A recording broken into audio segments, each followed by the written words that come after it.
Mushoku Tensei Jobless Reincarnation. Volume 8. Capítulo 7. O sequestro e o confinamento das garotas feras, parte 1. Antes de começarmos, inscreva-se no canal e deixe o seu like. Isso ajuda esta história a chegar a mais ouvintes. Agora, vamos ao capítulo. Linia de Doudia. A neta de Gustav, o líder dos Dedoudia, uma das tribos Doudia atuando como protetora da grande floresta. A filha do guerreiro líder Giz, a próxima na sucessão para ser a líder tribal. Porcena Doudia. De outra tribo Doudia atuando como protetora da grande floresta. Neta do Bulldog líder tribal de Adoudia e filha do líder guerreiro, a próxima na sucessão a ser líder tribal de Tertelia. A tribo Doudia era uma raça especial entre o povo fera. Suas raízes remontam a quase 5.500 anos atrás, após a primeira grande guerra demônio-humano. Os humanos haviam vencido a guerra e se tornado mais arrogantes após ela. Diante de uma invasão iminente, o povo fera que vivia na vasta fonte de madeira que era a grande floresta foi forçado a tomar uma posição. Seu alfa na época, o deus fera Gigir, comandou o povo fera contra os humanos desprezíveis e lutou pessoalmente na linha de frente. Ele exerceu seu poder e sua inteligência para resgatar outro povo fera enquanto defendia a grande floresta. Mesmo depois da morte de Gigir, a tribo Doudia foi reverenciada como chefe entre os povos fera da grande floresta. Nos dias atuais, o povo fera não se limitava apenas à grande floresta, e estava se expandindo pelo continente central e pelo continente Begarit. Não eram tão numerosos quanto os humanos, mas eram comuns o suficiente para que não pudessem ser simplesmente ignorados e exerciam grande influência entre os elfos, anões e hobbits. Havia poder militar suficiente dentro da grande floresta para ir de igual para igual com o país sagrado de Miris, caso o povo fera assim desejasse. Linia e Porcena eram as netas dos líderes tribais Doudia, descendentes diretas do deus fera. Em termos humanos, tinham a mesma posição que princesas. Por que, então, essas garotas estavam tão longe de casa para estudar em uma terra tão distante? Porque o príncipe, Giz, e a princesa, Ghislaine, da geração anterior bagunçaram tudo e, como eles, Linia e Porcena não eram muito inteligentes. O líder tribal Gustavo ordenou que fossem estudar em uma terra longínqua na esperança de que encontrassem sabedoria, talvez pensando que estar em um lugar onde não poderiam exercer sua autoridade lhes ensinaria o significado disso. No entanto, Gustavo calculou mal. Ele enviou Linia e Porcena para a Universidade de Magia, assumindo que suas posições como netas de líderes tribais do povo fera não teriam significado no lugar. As garotas também se prepararam para a discriminação, mas foram saudadas por professores que as trataram com grande cautela e por outros alunos que tentaram bajulá-las. No momento em que Linia e Porcena entenderam que sua linhagem ainda tinha peso mesmo tão longe, isso subiu às suas cabeças. Quando se matricularam, tremeram de medo ao redor dos humanos, mas isso mudou no momento em que viram o quão tímidos aqueles humanos eram ao seu redor. Logo perceberam que a combinação da magia encantada que aprenderam em sala de aula, sua magia vocal, que era transmitida pela tribo Doudia, destreza e força era o suficiente para colocar até mesmo o veterano mais forte de joelhos, e, com isso, seu comportamento foi ficando pior e pior. Extorsão, chantagem, intimidação, elas se tornaram completas delinquentes em bem pouco tempo e, em um ano, haviam se tornado as chefes de sua própria facção. Seu avanço constante, entretanto, logo chegou ao fim. Quando chegaram ao segundo ano, uma princesa chegou do reino Azura. A segunda princesa Ariel Anemone Azura. Esta mulher, que recentemente criou sua própria facção e se envolveu em uma luta pelo poder em sua casa, tinha consigo 2 guardas e valsou direto para o território de Linia e Porcena, como se fosse a dona do lugar. Até mesmo os professores que estavam à disposição de Linia e Porcena voltaram sua atenção para Ariel. Frustradas e irritadas, Linia e Porcena toleraram Ariel, até que ela se juntou ao conselho estudantil, apesar de ser do primeiro ano. Enquanto Ariel recebia muitos elogios por ser uma estudante de honra, Linie e Porcena, que haviam sido rotuladas como delinquentes, ferviam com ressentimento. Começaram a mexer com a princesa e seu grupo. Tudo começou com um simples assédio, como cuspir no chão na frente da princesa e de seus seguidores quando se cruzavam no corredor. Intencionalmente batiam seus ombros com ela, jogavam água nela, roubavam sua calcinha e jogavam na frente do dormitório masculino, entre outras coisas. O assédio continuou aumentando, até que toda a multidão de delinquentes foi totalmente espancada por Mestre Fitz, agindo por conta própria. Corria o boato de que o confronto tinha sido uma armadilha preparada por Ariel, o que não mudava o fato de que Mestre Fitz havia derrotado quase 20 oponentes sozinho. Os professores se reuniram, e todos os subordinados de Linie e capangas de Porcena foram expulsos, exceto elas duas, mais uma vez protegidas por seu status. Sua reputação foi arruinada.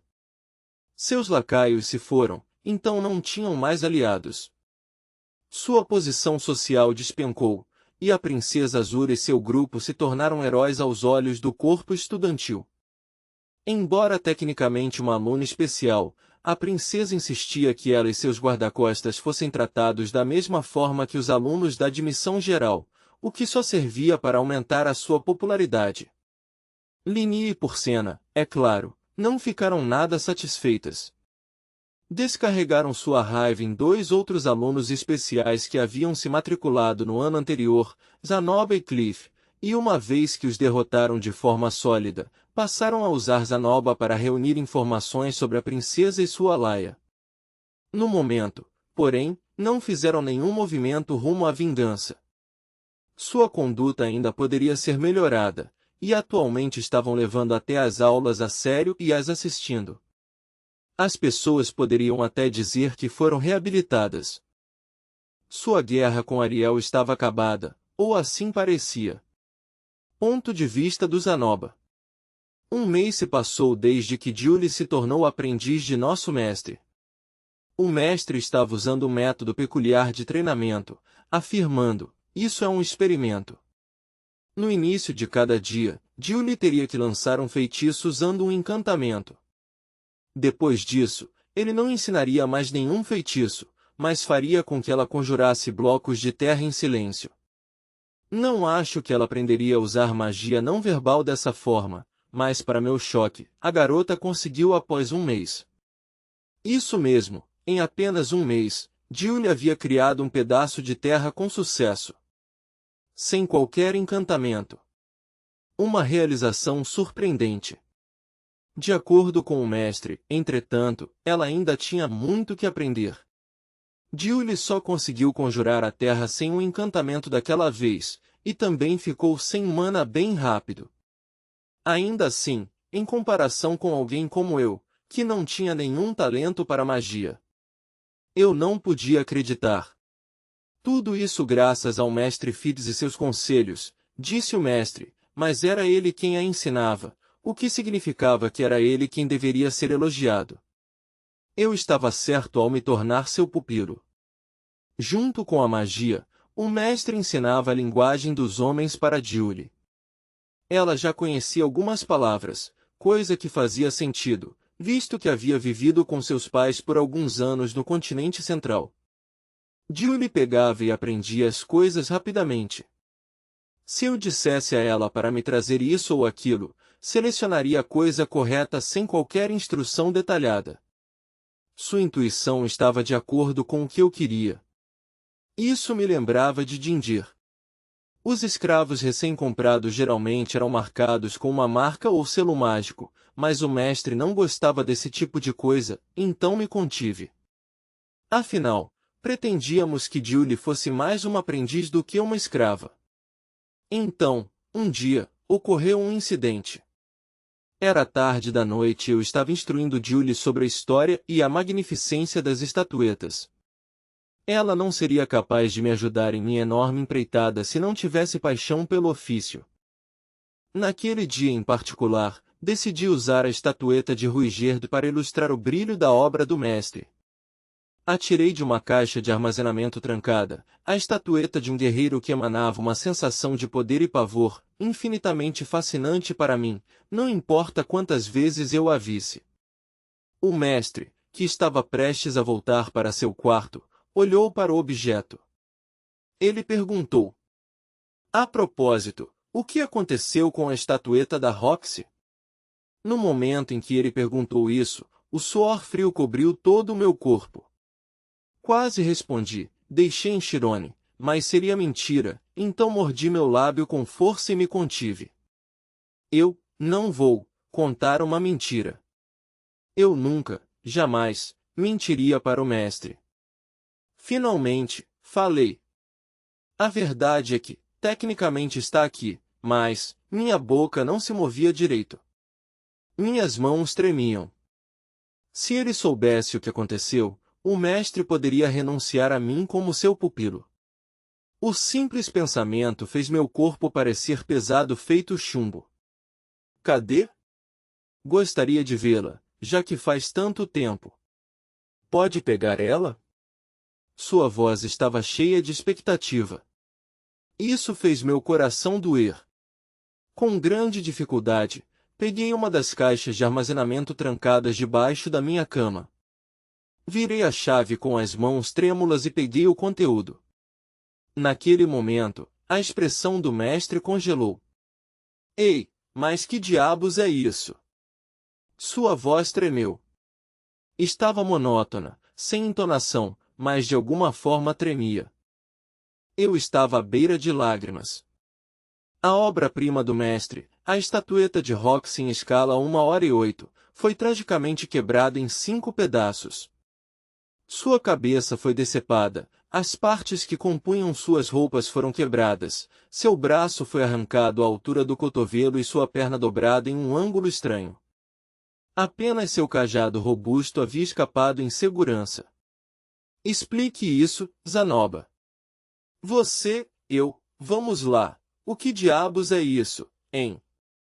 O mestre estava com raiva. O mestre, que normalmente falava em tons cuidadosamente modulados, usando um discurso educado e sem qualquer paixão, estava tropeçando em suas palavras. Não te disse o quão grato sou à minha professora? O quanto eu a respeito. Não entendeu quantos sentimentos por ela coloquei nesta estatueta quando a fiz? O mestre estava realmente zangado. Quando foi alvo da zombaria de Linie por Senna, respondeu de forma autodepreciativa, ficou desanimado quando Cliff o atacou, e quando Luke zombou dele, tudo o que fez foi adotar uma expressão preocupada. Mas aquele mesmo homem, meu mestre, estava transbordando de intenções assassinas. Aterrorizada, Julie se escondeu atrás de mim. Eu também queria me esconder. Não me diga, você está tirando o sarro da Roxy? Você por acaso é um inimigo? MN não é isso. Balancei minha cabeça freneticamente. O mestre falava o tempo todo sobre Lady Roxy, sobre o quão incrível e merecedora de respeito ela era.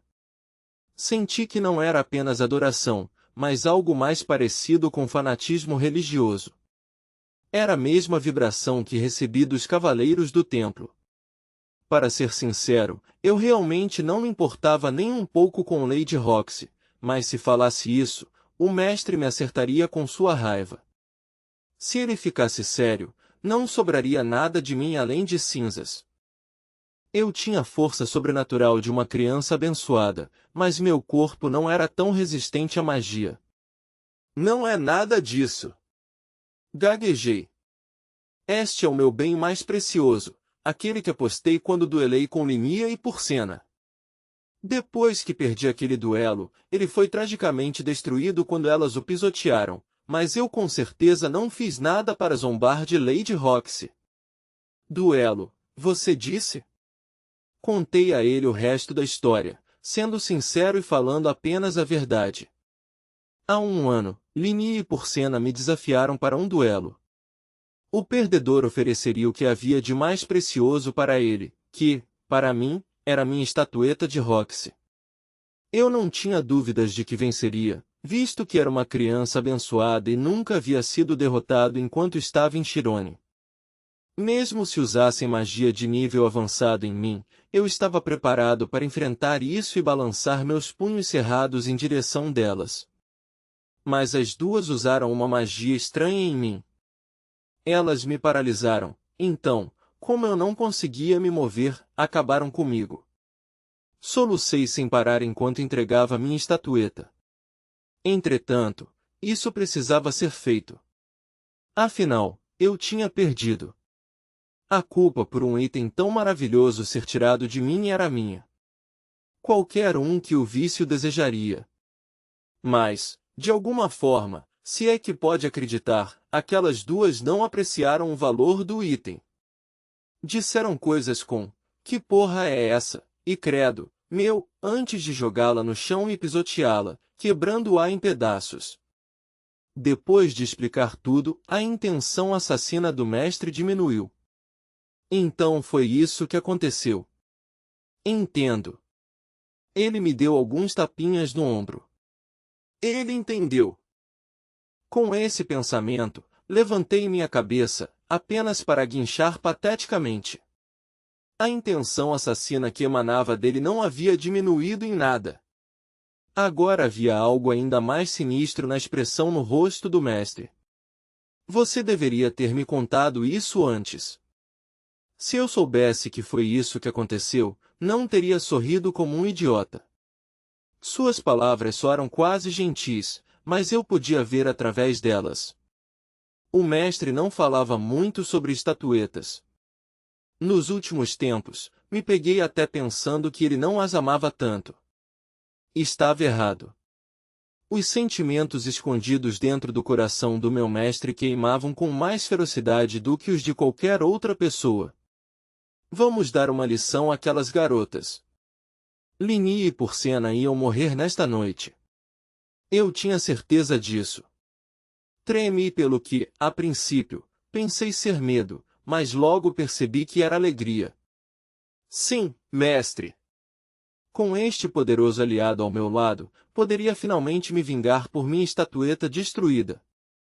Ponto de vista do Rudeus. Imperdoável. Eu definitivamente odiava valentões.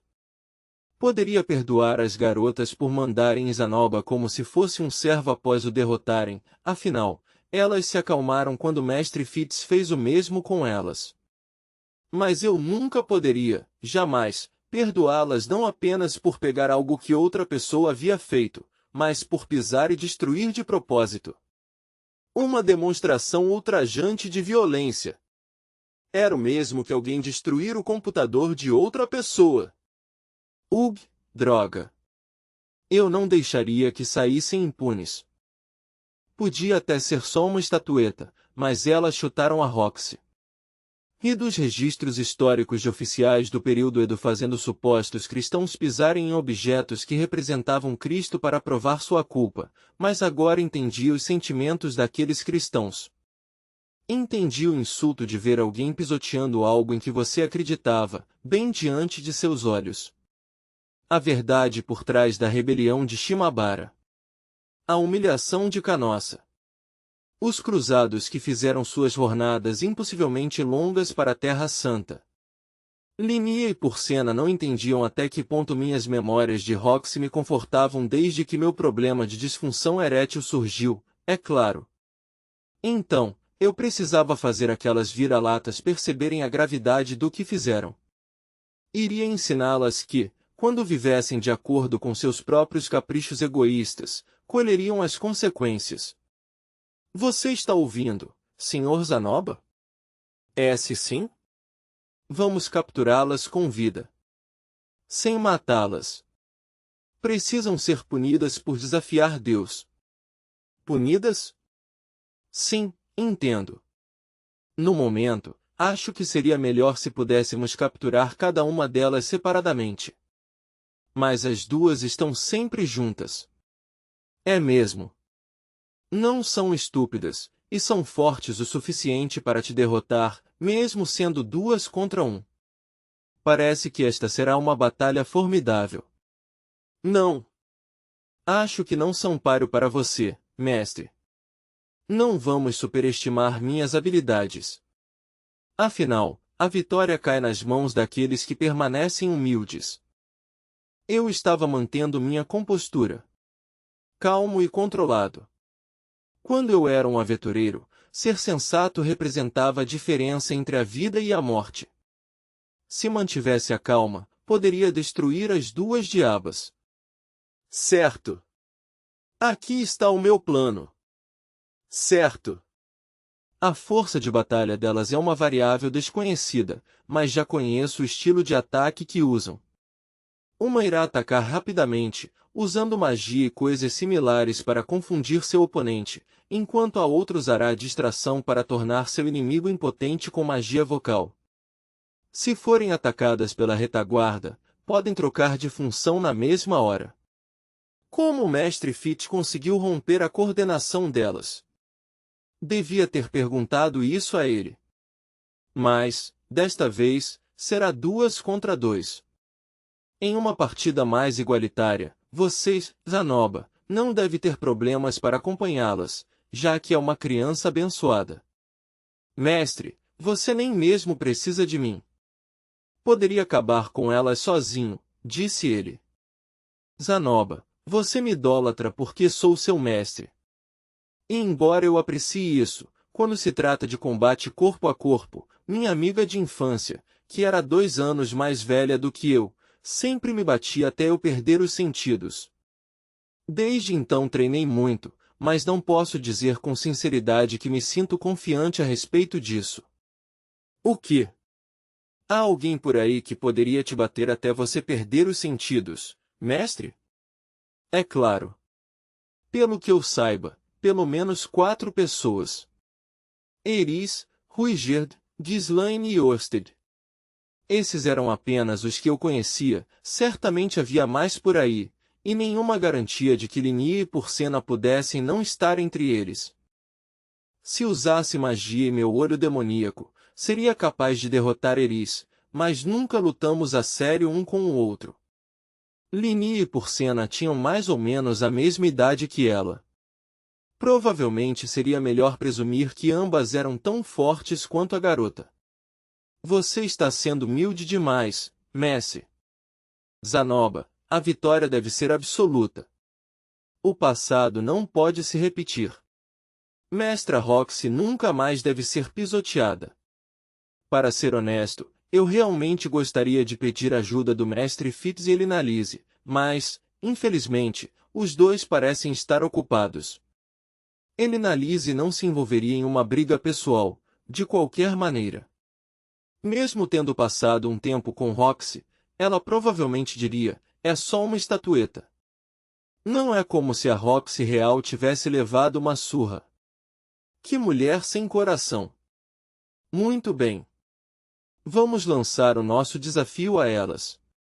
Na minha terra natal, enviar uma carta com uma faca e uma única flor é um costume antigo. Entre as tribos Doudia, atirar frutas podres na cabeça de seu oponente é, pelo visto, um método equivalente. Certo, eu nunca tinha ouvido falar desse costume antes, então pode ser mentira, mas é o que me disseram. O que acha, mestre? Vamos lançar um ataque surpresa, falei. O quê? Mas isso não é baixo. Zanoba. Sinto muito, falei algo que não devia. HMPH. Não me importava se ele pensasse que eu era baixo. Não seria um duelo, seria uma guerra santa. Tudo o que precisava ser feito era vencer. No final, entretanto, desisti de lançar um ataque surpresa porque não conseguia pensar em uma maneira de enganar seu olfato apurado. Decidimos simplesmente emboscá-las, de maneira justa. Fomos a um prédio a alguma distância do prédio principal da escola, procuramos o caminho para os dormitórios e nos acomodamos em um local deserto. Havia um pedaço de floresta perto de nós, onde cruzamos os braços e ficamos com os pés firmemente plantados. Já estava de noite. O caminho estava praticamente deserto. Escolhemos este horário porque era quando as aulas de nossas oponentes acabavam e elas deixavam o prédio da escola. Além disso, podiam estar com pouca mana ao final do dia. Tirando isso, estávamos esperando um pouco. As garotas ficavam até o final das aulas, em completo desacordo com sua imagem de delinquente. Deviam estar sendo dispensadas das aulas da tarde e se reunindo com o resto de sua laia na frente de uma loja de conveniência. A noite se aprofundou e a área ao nosso redor começou a escurecer, engolindo as sombras lançadas por nossos corpos. Comecei a pensar que seria constrangedor se alguém nos visse assim, juntos em nossas posturas ridículas, apenas esperando. E então elas finalmente apareceram. O que é isso, meu? O que está acontecendo? Lini olhou com desconfiança ao nos ver. Ei, vocês dois! Vocês estão no nosso caminho, meu! Afastem-se, meu!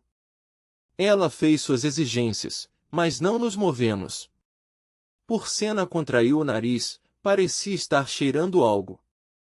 Ela lambeu as bordas dos lábios, mostrando um enorme sorriso. Linia, parece que eles querem continuar com isso.